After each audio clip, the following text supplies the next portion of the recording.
असलम जैसे ही जेल से वापस आता है, सबसे पहले अपनी बेटी पिया को अपने पास बैठाता है। वह कहता है, मेरी जिंदगी का कोई भरोसा नहीं, पता नहीं कब दाऊद मुझे अपने रास्ते से हटा दे। इसलिए मैं चाहता हूँ कि तुम अभी इसी वक्त सांवल से शादी कर लो। तुम्हारे दिल में उसके लिए मोहब्बत है ना? पिया सिर झुकाकर कहती है, हाँ अब्बू, मेरे दिल में सांवल के लिए मोहब्बत है। यह सुनते ही असलम फौरन सांवल को बुलाता है, अपनी बेटी का हाथ उसके हाथ में देता है और कहता है, मैं मौलवी साहब को बुला रहा हूँ, अभी तुम दोनों का निकाह होगा। सांवल जैसे ही यह बात अपने शागिर्दों को बताता है, वहाँ बाद कब शोर दो मच आएगा? जाता है। अब उन्हीं पूछ रहा है, कैमरा शागिर्दों बंद के कर, बीच बंद इलियार का करो। एक दोस्त सब कुछ देख रहा होता है, जो पल पल की खबर इलियार तक पहुंचाने के लिए मौजूद होता है। जैसे ही उसे पता चलता है कि पिया और सांवल की शादी हो रही है, वह फौरन इलियार को फोन करता है और सारी बात बता देता है। उधर इलियार एयरपोर्ट जा रहा होता है। जैसे ही वह यह खबर सुनता है, एक पल भी जाया किए बिना एयरपोर्ट से वापस पिया के घर जाने का फैसला कर लेता है।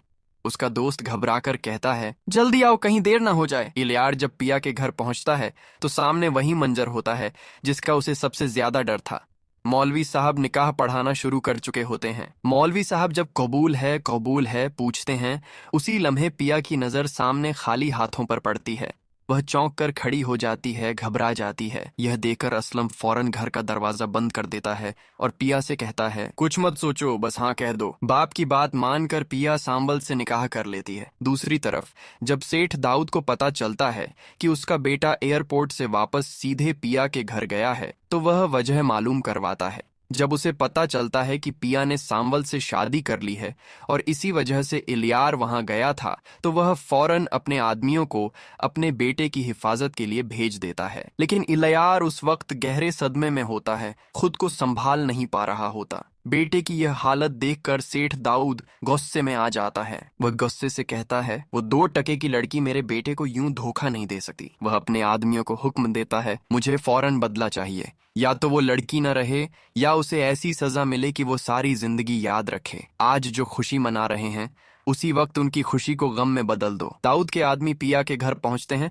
और पहुंचते ही हंगामा शुरू कर देते हैं। बंदूक का निशाना पिया पर होता है, लेकिन गोली चलते ही सामने पिया की जगह असलम आ जाता है और अपनी जान का कुर्बान कर देता है। जब इलियार को पता चलता है कि पिया का बाप नहीं रहा, तो वह फौरन उनके घर की तरफ भागता है। पिया अपने बाप की लाश के पास फूट फूट कर रो रही होती है। इलियार जैसे ही घर में दाखिल होता है, पिया फौरन उसका गिरेबान पकड़ लेती है और चीख कर कहती है, मैं कभी तुम्हें और तुम्हारे बाप को माफ नहीं करूंगी। बदला लेना था तो मुझसे लेते, मेरे बाप के साथ ऐसा क्यों किया? इलियार कहता है, अगर इसके पीछे मेरा बाप हुआ और अगर तुम सच्ची हो तो जो कहोगी मैं करने के लिए तैयार हूँ। पिया उसी वक्त उसका गिरेबान छोड़ देती है और कहती है, जाओ यहाँ से, अब जब हिसाब पूरा होगा तभी बात होगी।